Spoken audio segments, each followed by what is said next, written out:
3 महीने के लिए मुझे कार्यकाल मंत्रालय का मिला, लेकिन हम लोगों ने प्राथमिकता में कृषि ऋण माफ़ी पशुपालकों के लिए 3 रुपये से बढ़ा के 5 रुपये जो है प्रोत्साहन राशि प्रति लीटर बढ़ाने का काम किया।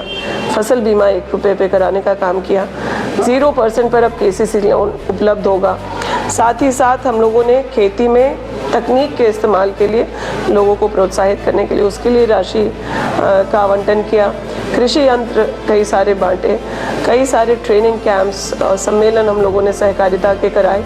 छोटी बड़ी जो भी आवश्यकताएं महगामा की जनता की है, चाहे उन्हें अस्पताल में भर्ती होना हो, कहीं एडमिशन चाहिए, रेलवे रिजर्वेशन चाहिए, अन्य छोटी बड़ी कोई भी चीज़ कल्पना कीजिए, ट्रांसफार्मर्स बदलवाने हैं, हैंडपम्प रिपेयर कराना है, नया हैंडपम्प चाहिए, लाइट चाहिए, इन सब चीज़ों को हम लोग सिर्फ एक फ़ोन और मैसेज पर भी करने का प्रयास किए हैं और सफल भी हुए।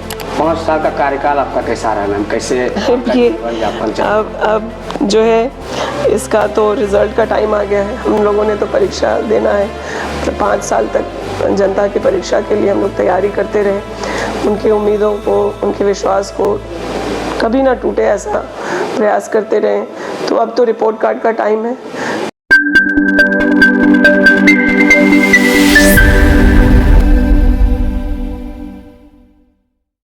नमस्कार, सच तक भारत का चुनावी यात्रा देख रहे हैं आप और हम आपको सभी प्रत्याशियों से अवगत कराते हैं। इस वक्त हमारे साथ ऐसे प्रत्याशी हैं जिनको अवगत कराने की कोई आवश्यकता नहीं है। सभी लोग इनको जानते हैं और जनता के बीच इनका रुझान जो है वो कहीं ना कहीं सबसे हटकर है और सबसे अलग इनका क्रेज इनके विधानसभा में चलता है। हमारे साथ इस खास कार्यक्रम में बातचीत करने के लिए कांग्रेस से प्रत्याशी महागामा विधानसभा से दीपिका पांडे सिंह हैं, मंत्री भी रह चुके हैं और इस वक्त हम चुनावी माहौल को लेकर बातचीत करेंगे। मैम बहुत बहुत स्वागत है आपका हमारे शहर। बहुत बहुत धन्यवाद आपको हमारे गांव, हमारे घर तक पहुंचने के लिए।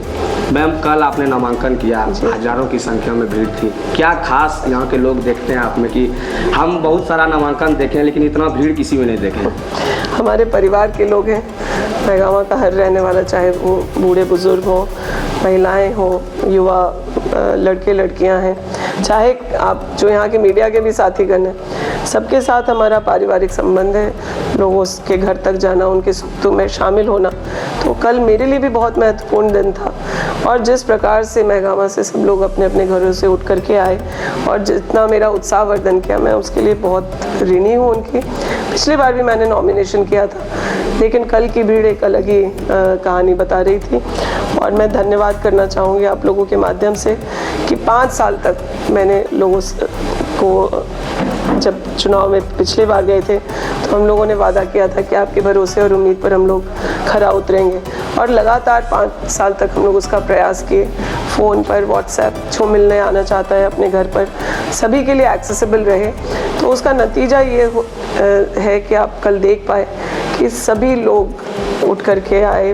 भारी संख्या में महिलाएं थीं, युवा थे, हमारे आदिवासी भाई बहन बहुत उत्साह से उस कार्यक्रम में शामिल हुए।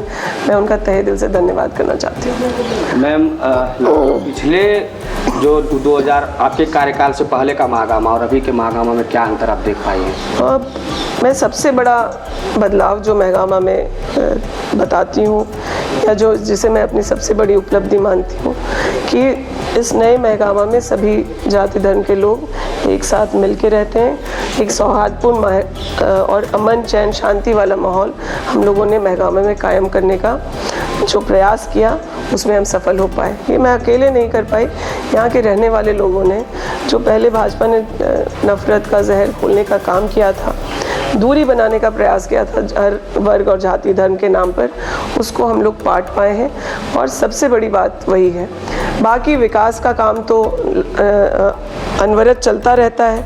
हम लोगों ने यहाँ की सड़कों को, अस्पताल हो, स्कूल हो, कॉलेज हो, सिंचाई की व्यवस्था हो, चाहे महिलाओं को सशक्त करने की बात हो, युवाओं के लिए अवसर बनाने की बात हो, इन सब चीज़ों पे हम लोगों ने काम किया है। कुछ पे हम पूर्णतः सफल हो पाए हैं और कुछ काम प्रक्रियाधीन है। मुझे लगता है आने वाले सालों में उसका भी असर दिखेगा। आपके महागामा में एंट्री से पहले और अभी के संगठन की बात करें, कांग्रेस का संगठन, तो वो कहीं ना कहीं मजबूत दिखता है और युवाओं की भागीदारी जो है वो आपके पीछे लगातार रहता, चाहे वो आपका कोई भी कार्यक्रम रहे, शिलान्यास रहे, भूमि पूजन रहे या अन्य कोई कार्यक्रम, भारी संख्या में वहाँ पर स्थानीय लोगों के साथ आपके कार्यकर्ता युवा साथी भी मौजूद रहते हैं। क्या देखिए, किसी काम को जब आप अपना समझते हैं या किसी व्यक्ति से आपका दिल से जुड़ाव हो, मैं अपने पार्टी के वर्कर हों चाहे महागठबंधन के पार्टी के कार्यकर्ता हों, मैं उन्हें अपने परिवार का सदस्य मानती हूँ। उनके सुख दुख में शामिल होना, उनके सही कामों को करना, उनके गलतियों को सुधारना, इन सब चीज़ों को परिवार की तरह से हम लोगों ने माना है। तो मुझे लगता है उसका ही असर है कि हम लोग बहुत मजबूती से और संगठन करता हूँ मैं। आप जानते हैं कांग्रेस पार्टी के संगठन के काम को करते हुए मेरी पहचान बनी।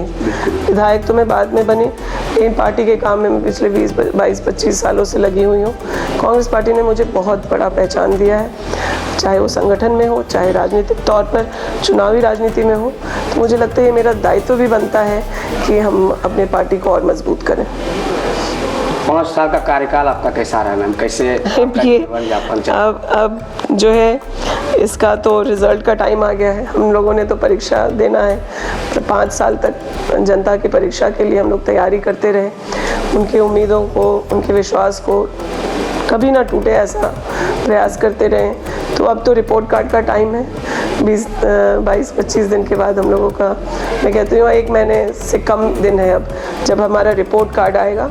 मैं अपने आप से खुद को क्या नंबर दूंगी, जनता जैसा रिज़ल्ट हम लोगों का आउट करेगी, हम लोग उसको ही मानेंगे। 5 साल के कार्यकाल में जो काम छूटा, जो काम करना चाह रही थी वो नहीं हो पाया, कौन ऐसा काम रहा? देखिए, हम लोगों ने शिक्षा, स्वास्थ्य, सड़क, सिंचाई, महिलाओं को लेकर के, युवाओं को लेकर बहुत सारे काम किए और कुछ प्रक्रियाधीन है, कुछ पूर्ण हो चुका है और कई ऐसे काम हैं जिसको मैं समझती हूँ करने की ज़रूरत है। मैं अपना अगला 5 साल जो है राज्य और यहाँ झारखंड के जो युवाओं में जो उम्मीद और आकांक्षा है हमारी सरकार को लेकर, वो कैसे पूर्ण हो उसको पूरा करेंगे। नौकरी रोज़गार के विषय को लेकर मैं पहले भी मुखर रही हूँ। कई चीज़ों का हम लोगों ने समाधान भी कराया सरकार से और नीतिगत फैसले ऐसे ले लिए गए हैं कि अब नियुक्तियों को लेकर की परेशानी नहीं होगी। लेकिन महगामा में मैं ये चाहती हूँ कि हमारे यहाँ से बहुत लोगों का पलायन होता है और अपॉर्चुनिटी के लिए वो जाएं, युवा अपने इच्छा से जाएं तो अलग बात है, लेकिन उन्हें मजबूरी में यहाँ से जाना ना पड़े, ऐसे प्रयास हम लोग करेंगे। हैंडलूम, टेक्सटाइल, फिर खेती से जुड़े हुए जो इंडस्ट्रीज़ हैं, छोटे मैन्युफैक्चरिंग यूनिट्स हैं, कृषि यंत्र का हो जाए या फिर rice mill, cold storage, dairy plant, ऐसे चीज़ों को हम लोग अपने क्षेत्र में लेकर के आएंगे ताकि युवाओं को अगर कोई काम करना है तो यहाँ भी उनके लिए अवसर हो और वो अगर और बेहतरी के लिए राज्य से बाहर जाना चाहते हो तो वो भी जाने का उन्हें पर्याप्त अवसर मिले। तो ये मेरा फोकस रहेगा। साथ ही साथ शिक्षा को लेकर हम लोगों ने डिग्री कॉलेज एक शुरू करवा दिया, दूसरा हम लोग कैबिनेट से पारित करा लिए हैं ठाकुरगंज की, जो उनकी लंबी मांग रही थी।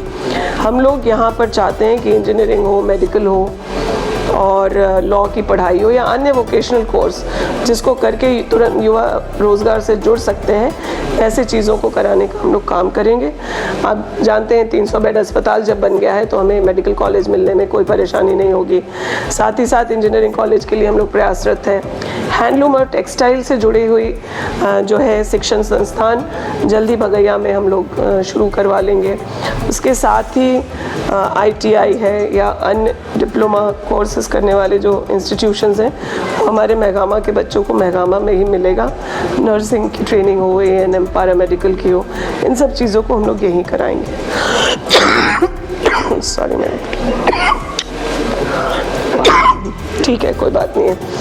अब बात ये है कि मतलब अभी चुनाव है, आपके सर पर है, अग्नि परीक्षा आप लोगों की है। क्या लगता है मैया सम्मान योजना आपकी सरकार द्वारा एक महत्वाकांक्षी योजना, मास्टर स्ट्रोक कह सकते हैं आपका, यही हम लोग और बिजली माफ़ी योजना, क्या लगता है आपको आपकी सरकार बनने में मदद मिलेगी इन योजनाओं का? बिल्कुल मिलेगी। और देखिए, हम ये लोग नहीं लगता है थोड़ी ये योजनाएं जो लाई गई है थोड़ा पहले आती तो और लोगों को और चीज़ की अपॉर्चुनिटी मिलती? बिल्कुल आप सही कह रहे हैं। अगर हेमंत सोरेन जी को षड्यंत्र के तहत 5 महीने तक जेल नहीं भेजा गया होता तो बिजली बिल माफ़ी पर सरकार बहुत पहले से काम कर रही थी। हम लोगों ने जो इंटरेस्ट का कंपोनेंट है, जो सूद था बिजली बिलों पर, उसको पहले माफ़ कर लिया था। 200 यूनिट बिजली फ्री देने की घोषणा हो चुकी थी। लेकिन ये जो पूर्णतः बिजली बिल माफ़ी की जो योजना ग्रामीणों के लिए लेकर के आने का था, वो शायद जल्दी हो पाता अगर हेमंत सोरेन जी जेल में नहीं, षड्यंत्र के तहत न जाते।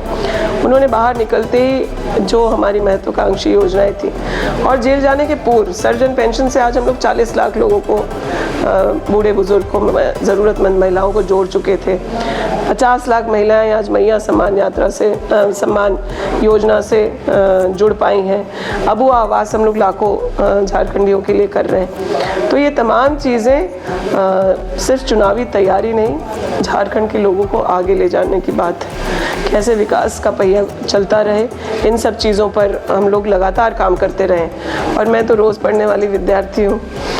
छोटी बड़ी जो भी आवश्यकताएं महगामा की जनता की है, चाहे उन्हें अस्पताल में भर्ती होना हो, कहीं एडमिशन चाहिए, रेलवे रिजर्वेशन चाहिए, अन्य छोटी बड़ी कोई भी चीज़ कल्पना कीजिए, ट्रांसफार्मर्स बदलवाने हैं, हैंडपम्प रिपेयर कराना है, नया हैंडपम्प चाहिए, लाइट चाहिए, इन सब चीज़ों को हम लोग सिर्फ एक फ़ोन और मैसेज पर भी करने का प्रयास किए हैं और सफल भी हुए हैं। तो मैं तो हर दिन पढ़ने वाली विद्यार्थी हूँ। मुझे पूरा भरोसा है कि महगामा की जनता मुझे इस एग्ज़ाम में पास कराएगी डिस्टिंक्शन से। कल आपका कार्यक्रम संबोधन था ऊर्जानगर स्टेडियम में, वहाँ अन्य लोगों के साथ एक अनोखी तस्वीर हमने ये देखी कि दिव्यांग भाई लोग वहाँ आए हुए थे, अपनी स्कूटी जिनको दिया हुआ था। उनसे हमने एक सवाल किया, आप लोग क्या खास देखते हैं दीपिका पांडे मैम में? बोलती है मैम का एक अच्छा बात यह है कि एक बार में फ़ोन उठाती है, मैसेज का रिप्लाई आता है, और सबसे बड़ा बात यह कि हर एक युवाओं के दिल में मैडम बसती हैं। ये कैसे मैनेज कर पाते हैं? मतलब मुझे लगता है कि अगर आप कोई भी व्यक्ति है, मुझे भी अच्छा लगता है कि अगर मेरी बातों को कोई अच्छे से सुने। मुझे भी गुस्सा आता अगर कोई हमारे फ़ोन को ना उठाए या मैसेज को रिप्लाई ना करे। लोगों को लग रहा था कि मैं मंत्री बन जाऊंगी तो मैं ये नहीं कर पाऊंगी, लेकिन आज भी मेरा फ़ोन मेरे पास होता है और तत्काल उठाने का प्रयास करती हूँ। लेकिन अब जैसे ऐसे इंटरव्यू या मीटिंग में है, किसी सरकार की जिम्मेदारी में है, तो तुरंत नहीं उठाते, मैं ज़रूर वापस लोगों को कॉल बैक करती हूँ। मुझे लगता है कि शायद बाकी लोगों से इस काम को मैं ज़्यादा बेहतर करती हूँ, क्योंकि मैं अननोन नंबर्स को ज़्यादा रिस्पॉन्ड करती हूँ कि भाई पता नहीं किस ज़रूरत की वजह से या किस तकलीफ़ में अगला मुझे संपर्क करने का प्रयास कर रहा है। तो इन सब चीज़ों से लोग प्रभावित हुए हैं, मुझे खुशी है। और दिव्यांग भाई बहनों का मैं यही कहना चाहूँगी कि आज 100% जो भी हमारे क्षेत्र में विकलांग हैं उनको तो मैं योजनाओं से, चाहे वो स्कूटी या ट्राईसाइकिल हो, या उनके ज़रूरत के हिसाब से अभी 1/3 विकलांग भाई बहनों को मदद कर पाई हूँ। लेकिन आने वाले टर्म में मैं कोशिश करूँगी कि सरकार की नीति ऐसी कुछ और बने जिससे उन्हें किसी की तरफ उम्मीद और आश्रय से देखना न पड़े। उनके मोबिलिटी के लिए, उनके जो पढ़ाई लिखाई के और अवसर होने चाहिए, उन्हें जिस प्रकार की सहायता, ताकि उनका जीवन और आसान हो सके, उसके लिए सरकार प्रयास करेगी। मान लीजिए एक बार आप विधायक बनकर आते हैं, मंत्री, ये कृषि मंत्री का विभाग फिर से जिम्मा अगर दिया जाए तो किसानों के हित में क्या कुछ कार्य करना और चाहेंगे? देखिए 3 महीने के लिए मुझे कार्यकाल मंत्रालय का मिला, लेकिन हम लोगों ने प्राथमिकता में कृषि ऋण माफ़ी पशुपालकों के लिए 3 रुपये से बढ़ा के 5 रुपये जो है प्रोत्साहन राशि प्रति लीटर बढ़ाने का काम किया। फसल बीमा 1 रुपये पे कराने का काम किया। 0% पर अब KCC लोन उपलब्ध होगा। साथ ही साथ हम लोगों ने खेती में तकनीक के इस्तेमाल के लिए लोगों को प्रोत्साहित करने के लिए उसके लिए राशि का आवंटन किया।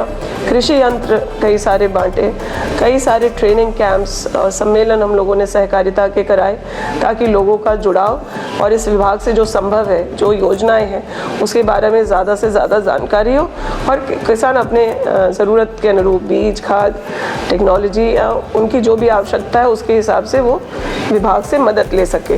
लेकिन मुझे लगता है कि हमारा 70% आबादी झारखंड में अगर कृषि से प्रभावित है और कृषि पर निर्भर है, तो हमें और बहुत काम करने की ज़रूरत है। मैंने तो इन 3 महीनों में 15 साल का खाका भी विभाग में तैयार करा लिया है।